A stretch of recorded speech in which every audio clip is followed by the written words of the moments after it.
The Mouse, the Bird, and the Sausage. Once on a time, a mouse and a bird and a sausage lived and kept a house together in a perfect peace amongst themselves and great prosperity. It was the bird's business to fly to the forest every day and bring back wood. The mouse had to draw the water, make the fire, and set the table, and the sausage had to do the cooking. Nobody is content in this world. Much will have more.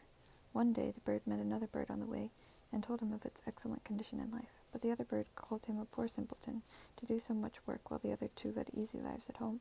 When the mouse had made up her fire and drawn water, she went to rest in her little room until it was time to lay the cloth. The sausage stayed by the saucepans, looked to it that the victuals were well cooked, and just before dinner time he stirred the broth or stew 3 or 4 times well round himself, so as to enrich and season and flavor it. The bird used to come home and lay down his load, and they sat down to the table, and after a good meal they would go to bed and sleep their fill until the next morning. It really was a most satisfactory life, but the bird came to the resolution the next day never again to fetch wood. He had, he said, been their slave long enough. Now they must change about and make a new arrangement. So in spite of all the mouse and the sausage could say, the bird was determined to have his own way. So they drew lots to settle it, and it fell that the sausage was to fetch wood, the mouse was to cook, and the bird was to draw water. Now see what happened. The sausage went away after wood, and the bird made up the fire, and the mouse put on the pot, and they waited until the sausage should come home, bringing the wood for the next day. But the sausage was absent for so long that they thought something must have happened to him, and the bird went part of the way to see if he could see anything of him. Not far off he met with a dog on the road, who, looking upon the sausage as a lawful prey, had picked him up and made an end of him.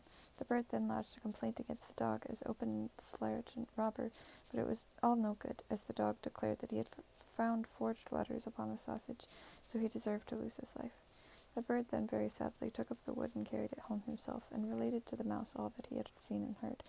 They were both very troubled, but determined to look on the bright side of things and to remain together, and so the bird laid the cloth and the mouse prepared the food, and finally got into the pot as the sausage used to do to stir and flavor the broth. But then she had to part with her fur and skin, and lastly with life. Then when the bird came home to dish up dinner, there was no cook to be seen, and he turned over the heap of wood and looked, but the cook never appeared again.